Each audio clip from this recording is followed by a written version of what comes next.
Assalamualaikum warahmatullahi wabarakatuh.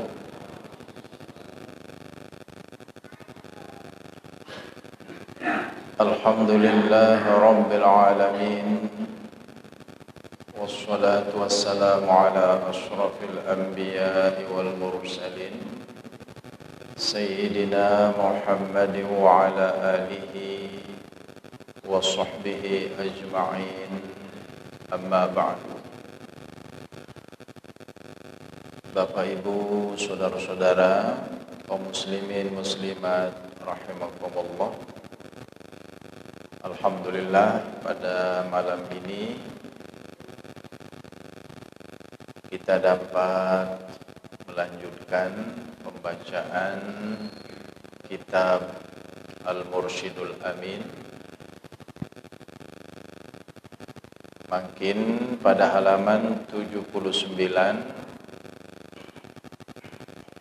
faslun fi adabil mu'asyarah wa ma 'ala az-zawj waz-zawjah. Adab pergaulan suami dan istri dan kewajiban suami serta kewajiban istri.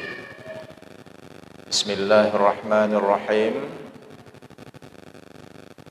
Amma az-zawju, adapun suami itu, fa'alaihi al-walimah, maka wajib atasnya melaksanakan walimah atau pesta pernikahan. Qala alaihi salatu wassalam, bersabda Nabi alaihi salatu wassalam, aulim walau bisyatin, adakanlah walimah atau pesta pernikahan walaupun dengan seekor kambing. Jadi para ulama, termasuk ulama Syafi'iyah, memaknai amar atau perintah pada aulim ini dengan hukum wajib. Al-aslu fil amri al-wujub. Hukum asal dalam setiap perintah itu adalah wajib. Sehingga pendapat pertama dalam mazhab Syafi'i, walimah itu menjadi wajib hukumnya. Ya. Tetapi pendapat kedua mengatakan sunnah. Sunnah, ya, mengadakan walimah atau pesta pernikahan, karena ketika Nabi Teniki menikah dengan Sofiyah, salah satu istri beliau, itu walimahnya atau pesta pernikahannya dengan menggunakan segantang korma. Nah, jadi begawe niki ngadu segantang korma. Nah, berarti walimah itu tidak ada takaran atau batasan yang tertentu. Karena satu kali dalam riwayat yang satu disuruh dengan seekor kambing, dalam riwayat yang lain Nabi mempraktikkan dengan segantang korma. Nah, tidak adanya takaran khusus untuk walimah menunjukkan ketidakwajibannya. Ini menurut pendapat yang kedua. Nah, sehingga itu sudah kesimpulannya, ada yang mengatakan wajib, ada yang mengatakan sunnah. Tetapi perlu kita ingat, Nabi kita dalam semua pernikahannya tidak pernah meninggalkan yang namanya walimah. Selalu begawe Nabi dengan kemampuan yang ada. Jadi kita harus melaksanakan walimah ini sesuai dengan kemampuan kita, supaya kita enak begitu selesai pesta pernikahan itu. tidak ada beban-beban ya yang memberatkan pemikiran kita. Karena agama tidak memaksakan harus tenggorok sempi ya, harus tengedu dulang bekembul ya. Sekarang sudah mulai kita sederhanakan dengan menggunakan kotak atau ponjol niki ya. Itu masih lebih ya dibanding dengan Nabi kita walimahnya hanya dengan segantang kurma. Nah, jadi agama tidak memberatkan kita di dalam begawe atau roah pernikahan niki. Nah, justru kalau kita memberatkan diri kita, lalu timbul kemudaratan pada diri kita, itu salah malah. Ya, karena kita dilarang memudaratkan orang lain dan dilarang juga memudaratkan diri sendiri. Nah, ini masalah walimah. Wa alaihi husnul mu'asyarati war riayah. Ya, wajib atas suami itu berbuat baik di dalam muasyarah, di dalam pergaulannya dengan istrinya, war riayah, dan juga di dalam perhatiannya terhadap istrinya. Bagus-bagus angkunta mempergauli istri, bagus-bagus angkunta memperhatikan istri. Nah, itu kewajiban daripada suami, dia memperhatikan istrinya, dia mempergauli istrinya dengan cara yang baik. Wa'ashiruhunna bil ma'ruf. Pergauli para istri itu dengan yang baik. Wa husnus siyasati. Ya. Dan wajib atas suami itu bagus-bagus di dalam siasatnya. Nah, siasat ini malah bahasa Indonesianya itu politik, siasah. Ya. Jadi suami itu bagus-bagus angkun berpolitik. Berpolitik itu bersiasat. Bersiasat itu artinya mengatur. Jadi wajib bagus-bagus seorang suami itu mengatur fil ghirati, dalam hal ghirah. Ghirah ini kan kecemburuan atau gairah ya. Kecemburuan itu kan menunjukkan cinta yang besar. Amun menampakkan cinta yang besar melalui ghirah, melalui cemburu ini, bagus-bagus angkun tampilan ya. Nah, seorang suami terutama jangan sampai cemburu buta.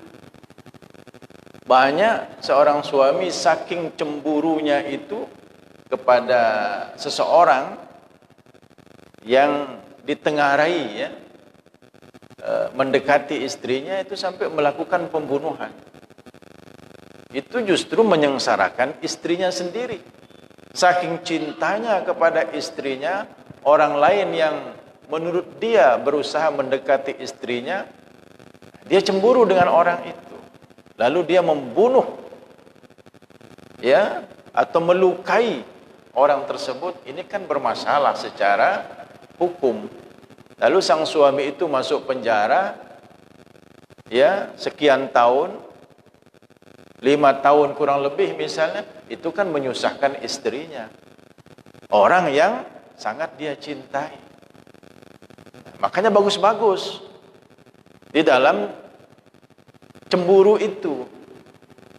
Kita cemburu itu kan ingin menunjukkan cinta kita kepada istri. Tapi karena tidak bagus dalam cemburu itu justru menyusahkan istri. Ya. Ini kita diingatkan wa husnus siyasah fil ghirah. Bagus-bagus bersiasat di dalam cemburu itu. Jangan sampai cemburu buta. Ya, alih-alih mau menunjukkan kebaikan kepada istrinya, justru yang terjadi adalah kesusahan dan kesulitan untuk istrinya. Ya. Nah, betapa banyak istri-istri itu kan mengalami kerepotan, kesusahan akibat keteledoran daripada suaminya. Kurang perhitungan daripada suaminya, sehingga suaminya bermasalah hukum, dia ditahan oleh pihak kepolisian. Masya Allah, susah istrinya, susah anak-anaknya. Nah, makanya seorang suami harus bagus-bagus dalam bersiasat, ya, bagus-bagus angkut bersiasat supaya tidak menimbulkan kemudaratan kepada istri dan juga kepada anak-anaknya. Bagus-bagus angkut berhitung, kalau saya melakukan ini apa yang akan terjadi, kalau saya melakukan itu apa yang akan terjadi, ya. Wan nafaqati, dan bagus-bagus bersiasat dalam urusan nafkah, ya. Ya, kita harus pergunakan segenap kemampuan kita untuk bekerja, berusaha agar bisa bagus nafkah yang kita berikan, ya, kepada istri. Wat ta'lim, dan bagus-bagus dalam memberikan pelajaran kepada istri. Jadi seorang suami ini bagaimanapun juga dia sebagai kepala rumah tangga harus mampu seperti guru untuk istri dan anak-anaknya, ya, supaya selalu ada kebaikan-kebaikan dan perbaikan-perbaikan di dalam rumah tangganya. Wal qasmi, bagus-bagus di dalam pembagian, ya. Pembagian ini biasanya kalau dalam urusan rumah tangga bagi yang beristri lebih dari satu, ya. Kapan, berapa hari di istri ini, berapa hari di istri yang lain. Jangan berat sebelah, ya. Wat ta'dibi, dan bagus-bagus dalam mendidik. Nah, mendidik istrinya. Fin nusuz, ya, dalam hal nusuz, wal wiqa, dan dalam hal jima atau pergaulan suami istri. Jadi ada adabnya, adab, ya. Fin nusuz, dalam hal nusuz, jadi diberikan pendidikan kepada istrinya berkaitan dengan nusuz. Nusuz ini adalah kedurhakaan seorang istri terhadap suami. Itu dijelaskan, ya, ditatar istrinya. Jangan sampai tidak patuh kepada suami. Kalau keluar rumah harus ada izin. Kalau mau melakukan sesuatu harus minta persetujuan, minta keredaan daripada suaminya, ya. Kalau dipanggil oleh suaminya supaya segera menaati, segera menuruti. Kalau bertolak belakang dengan itu namanya nusuz, ya, kedurhakaan istri terhadap suami. Ya, nusuz ini makna secara umumnya itu adalah isyan, ya, kemaksiatan seorang istri terhadap suaminya. Dan hukumun nusuz, hukum daripada nusuz itu diterangkan dalam kitab-kitab fikih. Wa nusuzul mar'ati haram, kedurhakaan seorang istri itu hukumnya haram, bahkan wa huwa kabiratun minal kabair, itu malah bagian daripada dosa-dosa besar, ya. Nah, Ada diterangkan wa yakunu nusuzul mar'ah bi khurujiha an ta'ati zawjiha. Terjadi nusuznya seorang istri itu kalau dia tidak taat kepada suaminya.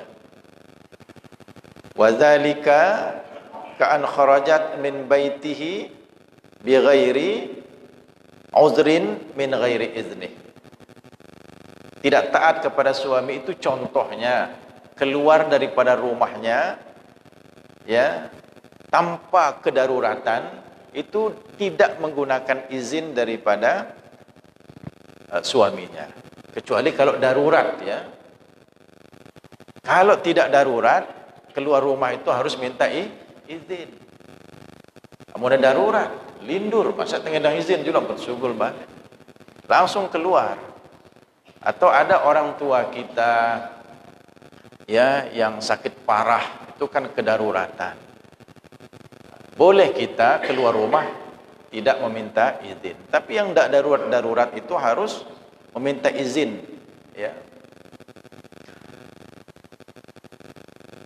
Au safarat bi ghairi iznihi wa ridahu. Begitu juga nusuz itu terjadi kalau seorang istri musafir ya, tanpa izin dan keredaan daripada suaminya ya. Au lam taftah lahul bab liyadkhul. Nusuz terjadi kalau istri tidak membukakan pintu rumah bagi suaminya sehingga suaminya tidak bisa masuk. Inilah beratnya tugas seorang istri ya. Suaminya pulang tengah malam, jadi dia harus menjaga supaya dia tidak tertidur. Ya. Suami harus tahu diri, kalau nanti suaminya itu istrinya tidak membukakan pintu, istrinya tergolong nusuz, durhaka. Ya. Harus saling memahami. Kemudian aulam tumakkinhu min nafsiha bila uzrin kamaradin, atau tidak mau melayani suaminya ketika suaminya itu ingin menggaulinya, dia enggan, tidak mau, dan itu tidak ada uzur, nusuz itu, kecuali kalau ada uzur ya, dia sakit misalnya ya. Au da'aha fastaghalat bihajatiha, atau suaminya memanggil dia sang istri tapi istrinya itu sibuk membaca chatting-chattingan misalnya. Nusuz itu, durhaka. Dan hukumnya haram. Jadi apapun yang kita kerjakan, kalau itu tidak darurat, mendengar panggilan daripada suami, lepas itu. Ya.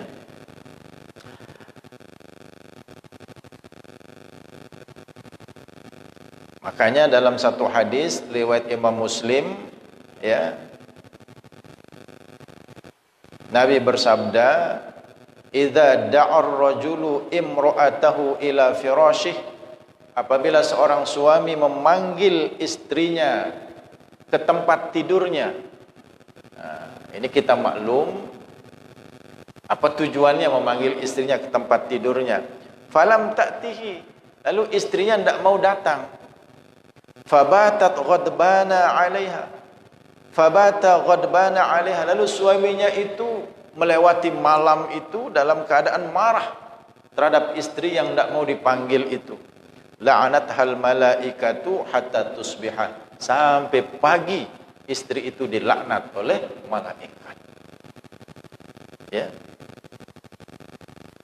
Bahkan walladzi nafsi biyadihi, demi zat yang jiwaku ada di genggamannya, ma min rajulin yad'u imra'atahu ila firashiha, tidaklah seorang suami memanggil istrinya ke tempat tidurnya, fata'ba alaih, lalu dia enggan, illa kana alladzi fis sama' sakhitan 'alaiha, kecuali malaikat yang ada di langit murka atas itu istri, hatta yardu anha, sampai suami itu meredai istrinya tersebut ya.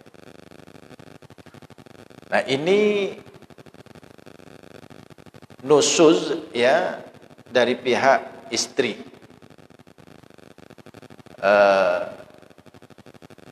Diterangkan ini di dalam Al-Quran, masalah nusuznya istri ini ya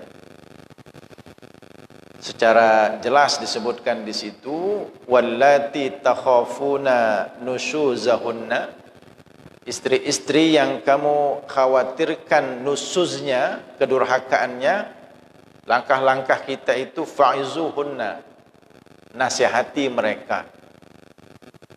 Ini durhaka arane ini kepada suami.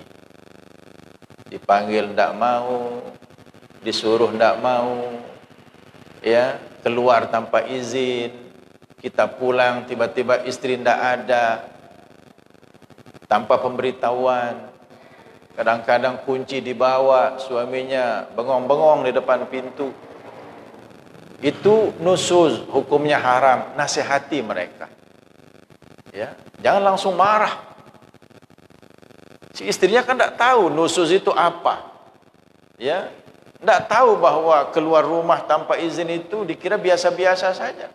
Ajar istrinya, fa'izuhunna. Makanya kepala-kepala rumah tangga, suami-suami itu banyak-banyak berkonsultasi dengan mereka yang mengerti urusan rumah tangga secara agama. Karena mau tidak mau harus menjadi guru juga, harus menjadi pendidik juga untuk istri dan anak-anaknya. Al-Quran ini menyuruh fa'izuhunna, suami-suami, nasihati istri-istrimu kalau mereka itu nusuz.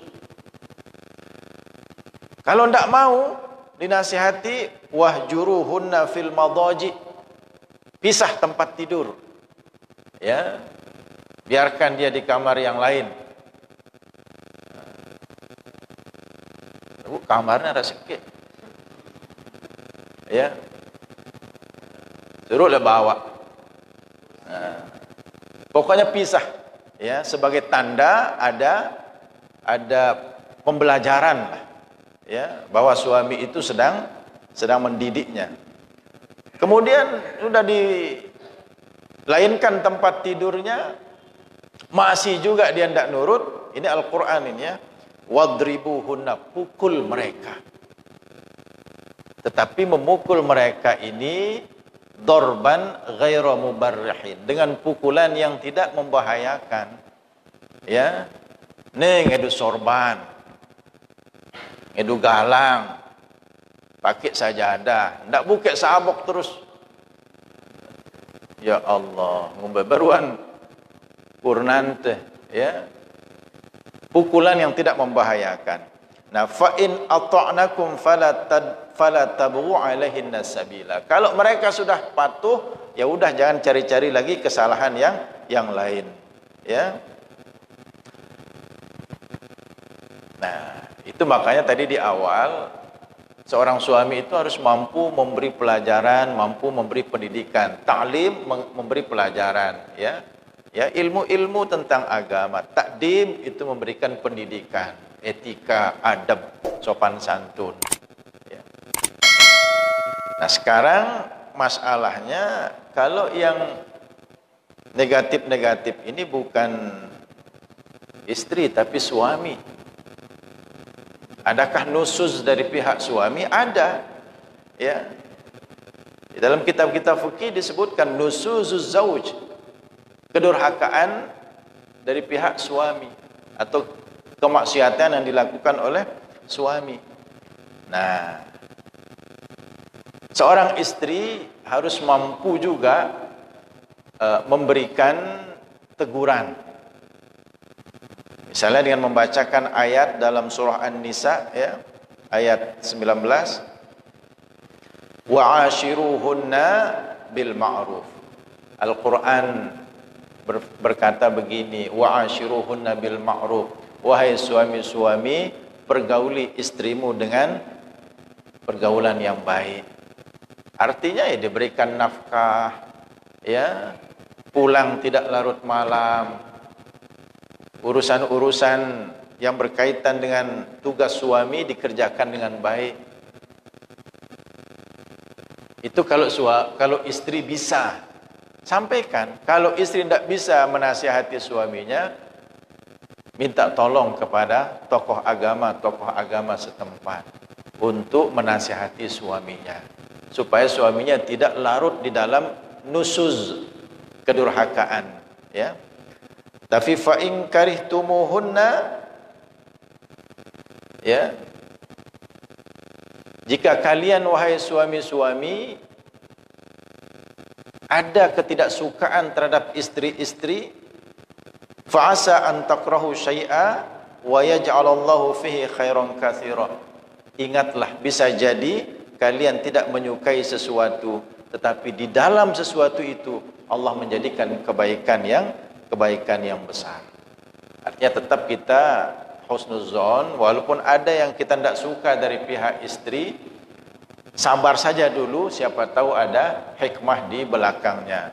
Jangan sedikit-sedikit langsung memutuskan ikatan pernikahan atau menceraikan daripada istrinya.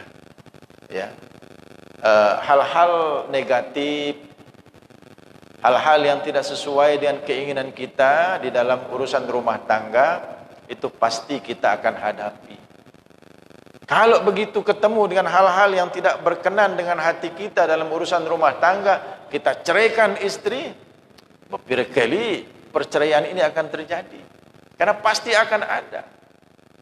Ya. Dengan siapapun dia menikah, pasti akan ada. Karena mencari wanita yang solehah 100% itu mustahil. Ya. Makanya Nabi bersabda, al-mar'atu sholihah kal ghurabil a'sam. Wanita yang solehah 100%, yang tidak ada bikin suami-suaminya kesel, itu seperti burung gagak yang berwarna putih, mete-mete. Tidak ada. Ya. Makanya kita diberi pelajaran supaya kita ingat, ya. Fa in karihtumuhunna fa'asa an takrahu syai'a wa yaj'alallahu fihi khairan katsira. Kalau kalian tidak suka dengan sebahagian perilaku istrimu, bisa jadi kalian tidak suka sesuatu, Allah menjadikan di balik sesuatu itu kebaikan-kebaikan yang besar. Ya. Begitu juga takdib, ya. Ini fin nusuz, dalam hal nusuz, wal wiqa, dan hubungan suami istri. Lakukanlah hubungan suami istri dengan sebaik-baiknya, ya. Wa yukrahul azlu, dan dimakruhkan dalam hubungan suami istri itu melakukan azal. Azal itu, ya, ketika melakukan hubungan suami istri, sang suami itu mengeluarkan air maninya itu di luar daripada faraj istrinya. Nah, jadi azal ini sebenarnya salah satu cara KB, ya, keluarga berencana, supaya tidak menimbulkan kehamilan. Nah, jadi dia melakukan hubungan suami istri, tapi begitu mau keluar sperma atau air maninya, dia tumpahkan di luar supaya tidak terjadi kehamilan. Nah, ini di dalam hukum Islam makruh, ya, makruh hukumnya. Kemudian wa idza wulida lahu waladun, jika dia dikaruniai seorang anak, fayu'adzinu fi udhunil maulud, maka dia mengumandangkan azan pada telinga anak yang dilahirkan itu. Kalau dikaruniai anak, kumandangkan azan, ya. Lengkapnya kalau telinga kanannya diazankan, telinga kirinya diiqamatkan. Kadzalika ruwiya anhu sallallahu alaihi wasallam, seperti itulah diriwayatkan daripada Nabi sallallahu alaihi wasallam. Kemudian setelah diazankan, wa an yuhsina ismahu, agar dia membaguskan namanya, nama daripada anaknya. Nama yang bagus-bagus ya, yang punya makna.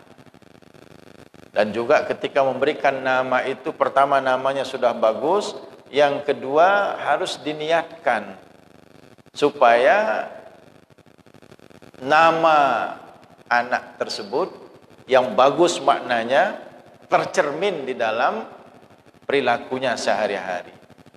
Misalnya namanya Zainul Arifin, hiasan orang-orang yang arif. Zainul Abidin, hiasan orang-orang yang ahli ibadah. Memberikan nama itu sambil kita berdoa, ya Allah, ya, semoga nama putraku ini sesuai dengan perilaku sehari-harinya, menjadi orang yang arif kepada Allah, menjadi orang yang ahli ibadah. Karena Nabi bersabda, al-ismu nisfud doa, nama itu setengah daripada doa. Qala alaihi salatu wassalam, bersabda Nabi alaihi salatu wassalam, innakum tud'auna yaumal qiyamati bi asma'ikum. Sesungguhnya engkau akan dipanggil pada hari kiamat dengan nama-namamu yang ada di dunia ini. Fa ahsinu asma'akum, maka baguskan nama-namamu. Ya. Pakailah nama-nama yang bagus. Wa man kana lahu ismun yukrahu, barang siapa yang ada baginya nama yang tidak disukai, nama yang makruh, ya, fayustahabbu tabdiluh, maka disunnatkan menggantinya. Ya. Nabi ada mengganti nama beberapa sahabat. Ya, namanya Al-As. Ya. Al-As itu kan orang yang bermaksiat artinya. Ya, diganti dia oleh Nabi kita. Ada yang namanya Al-As diganti dengan Abdullah oleh Nabi kita. Ada sahabat namanya Abdul Uzza. Uzza itu kan patung berhala. Diganti oleh Nabi dengan Abdul Aziz. Ya, karena mereka tidak paham. Ada yang namanya Aswad. Apa arti Aswad? Aswad itu kan hitam artinya. Diganti oleh Nabi dengan Abyad, putih. Jadi bukan terlarang ya, tapi itu yukroh, tidak bagus ya, makruh, makanya diganti dengan nama yang lebih baik. Atau namanya tidak bermakna ya diganti dengan nama yang ada maknanya. Dulu ada anak mondok dari mana itu, Lombok Tengah atau Lombok Utara, namanya Reagan, ya, nurut Presiden Amerika saat itu Ronald Reagan, ya, diganti namanya di sini, ya, dengan nama yang ada maknanya. Ada yang berprinsip, saya pokoknya akan memberi anak saya nama dengan yang ada dalam Al-Quran. Apapun yang ada dalam Al-Quran, saya pakai nama itu. Dia tidak paham. Dia buka Al-Quran, muncullah nama Al-Munafiqun. Dipakai nama itu. Karena dari Al-Quran, kata.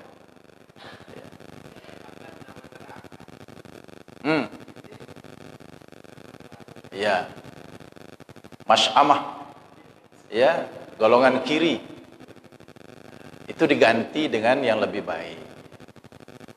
Bahkan ada seseorang, konon ini diceritakan oleh seorang kiai pada waktu beliau ceramah, tidak tahu dia guyon apa bagaimana, tapi yang hadir pada saat itu, ada seorang anaknya 7. Anak pertama dikasih nama Bismillahirrahmanirrahim. Anak kedua dikasih nama Alhamdulillahirrabbilalamin. Anak ketiga dikasih nama Ar-Rahmanir-Rahim. Anak keempat Malik Yaumiddin. Ya, sampai 7 surat Al-Fatihah itu dipakai untuk ke-7 anaknya. Ditanya dia, "Pak, kenapa seluruh ayat dalam Al-Fatihah dipakai memberi nama ke-7 anak Bapak?" Supaya gampang manggilnya, kalau semuanya kumpul, cukup saya teriak Al-Fatihah. Datang semuanya, katanya. Masya Allah. Lain-lain doang. Fa'ala dzalika Rasulullah sallallahu alaihi wasallam. Rasulullah sallallahu alaihi wasallam melakukan yang demikian itu, mengganti nama-nama yang kurang bagus. Al-As diganti Abdullah, Abdul Uzza diganti Abdul Aziz, Aswad diganti Abyad. Itu pernah terjadi di masa Rasulullah. Wa qala alaihi salatu wassalam, bersabda Nabi alaihi salatu wassalam, la tajma'u baina ismi wa kunyati. Jangan kalian gabungkan antara namaku dan kunyahku. Kalau namaku, kata ini hadis Nabi kan, berarti maksudnya Muhammad. Kunyah itu nama yang diawali dengan lafaz abun atau ummun. Ya. Kita kadang-kadang memakai itu, tapi kita mengganti. Kalau ada orang berhaji, diganti namanya menggunakan anaknya yang paling besar. Tapi kalau dalam tradisi Arab, ya seperti Nabi kita, dia punya anak yang paling besar kan Qasim. Makanya Nabi dikasih kunyah Abul Qasim, bapak daripada si Qasim. Ya, kalau nanti ada orang anaknya yang paling besar itu Umar, ya Abu Umar. Begitu juga dengan yang diawali dengan Ummun, Ummu Kalsum, ya. Nama yang diawali dengan abun atau ummun itu namanya kunyah. Kunyah Nabi Teniki adalah Abul Qasim. Nama Nabi Teniki Muhammad. Nah, jangan sampai seseorang itu menggabungkan kedua-duanya. Namanya dia pakai nama Nabi Muhammad, tapi kunyahnya juga pakai Abul Qasim. Jangan digabungkan. Kalau pakai nama saya saja tidak apa-apa, Muhammad. Ya, jangan digabungkan. Nanti dia punya anak besar, paling besar namanya Qasim, dia dikasih kunyah juga dengan Abul Qasim, sementara namanya juga Muhammad. Nah, itu yang tidak dibolehkan. Wa yustahabbu at-tahniku, dan disunnatkan melakukan tahnik, ya, bitamri, dengan korma, au bihalawatin, atau dengan makanan yang manis-manis, ya. Jadi tahnik ini mengunyah korma atau makanan yang manis, kemudian hasil kunyahan itu dimasukkan ke dalam mulut bayi, lalu langit-langit mulutnya itu kita gosok-gosokkan dengan kunyahan korma atau yang manis itu, papaannya, ya. Jadi bisa dengan halawah, bisa dengan madu, ya. Bisa dengan madu juga, sesuatu yang manis. Kalau itu dimasukkan ke mulut bayi itu, langit-langitnya kita gosok-gosok sedikit. Itu sunnah, ya. Dan itu dilakukan oleh Nabi kita, Nabi besar Muhammad sallallahu alaihi wasallam. Dan secara kedokteran ini juga sudah ketemu hikmahnya, ya, bahwa di langit-langit mulut seorang bayi itu ada satu sel yang akan berfungsi bagus kalau digerak-gerakkan dengan sesuatu yang manis di situ. Jadi sudah ketemu hikmahnya di dalam ilmu kedokteran masalah tahnik ini, ya. Jadi mengunyah, ya, mengunyahkan sesuatu yang manis lalu digosok-gosokkan ke langit-langit daripada mulut bayi. Bayi ini, ya, kalau dalam ilmu kedokteran, ya, bayi yang di bawah umur 10 tahun. 10 tahun. Bayi yang di bawah umur 10 hari, ya. 10 tahun dong, keke nih mantap. Bayi yang umurnya kurang dari 10 hari.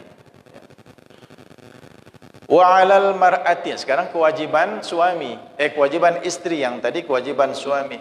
Wa 'alal mar'ati, dan wajib atas istri, ta'atuhu, mentaati suaminya, fi jami'il ahwal, dalam semua keadaan, ya, susah senang maksudnya, ya.